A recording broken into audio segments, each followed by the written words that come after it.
नमस्कार, मैं खुशी और आप देख रहे हैं हिंद सागर। आइए नजर डालते हैं आज की बड़ी खबर पर। ज्योतिरादित्य सिंधिया की मां माधवी राजे का निधन। दिल्ली एम्स में सुबह 9:28 पर ली अंतिम सांस। नेपाल के राजघराने से था संबंध। केंद्रीय मंत्री ज्योतिरादित्य सिंधिया की मां राजमाता माधवी राजे सिंधिया का निधन हो गया है। वे 75 साल की थी। पिछले 3 महीने से बीमार होने से दिल्ली एम्स में भर्ती थी। उन्होंने बुधवार सुबह 9:28 बजे अंतिम सांस ली। उनका अंतिम संस्कार ग्वालियर में गुरुवार सुबह 11 बजे किया जाएगा। माधवी राजे के निधन पर सीएम डॉक्टर मोहन यादव, पूर्व सीएम कमलनाथ समेत कई नेताओं ने दुख जताया। राजमाता माधवी राजे मूलतः नेपाल की रहने वाली थी। वे नेपाल राजघराने से संबंध रखती थी। जोधपुर शमशेर बहादुर नेपाल के प्रधानमंत्री थे। राणा वंश के मुखिया भी रहे थे। 1966 में माधवराव सिंधिया के साथ उनका विवाह हुआ था। माधवराव सिंधिया और उनकी माता विजया राजे सिंधिया के बीच कई सालों तक संबंध ठीक नहीं थे।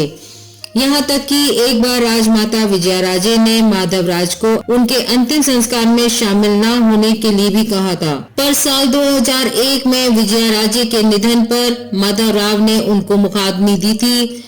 मां विजया राजे और बेटे माधवराज के बीच मेधावी राजे एक सेतु का काम करती थी। विजया राजे सिंधिया बेटे माधवराव सिंधिया से चाहे जितनी भी नाराज हो, मतभेद हो, लेकिन बहू और सास के बीच कभी कोई मतभेद नहीं पनपा। उस दौरान तय हुआ था कि विवाह दिल्ली से संपन्न होगा। ऐसे में बारात ले जाने के लिए विशेष इंतजाम किए गए। ग्वालियर से दिल्ली के बीच विशेष ट्रेन चलाई गई, जिसमें ग्वालियर के महाराज माधवराज सिंधिया अपनी बारात लेकर गए थे।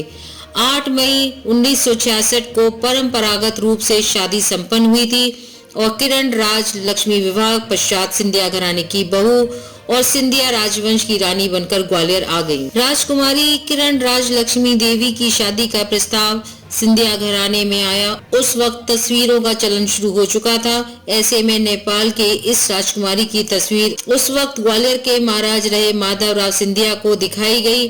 तस्वीर देखते ही माधवराव को किरण पसंद आ गई। बताया जाता है कि तस्वीर देखने के बाद माधव ने सामने से देखने की इच्छा जताई, पर संभव न हो सका, लेकिन यह रिश्ता पक्का हो गया। खबरों में अब तक के लिए बस इतना ही। फिर होगी आपसे मुलाकात ऐसी एक और बड़ी खबर के साथ। तब तक के लिए नमस्कार और देखते रहिए हिंद सागर। ऐसे ही लेटेस्ट अपडेट्स के लिए हमारे चैनल को सब्सक्राइब करें और तुरंत नोटिफिकेशन पाने के लिए बेल आइकन प्रेस करना ना भूलें।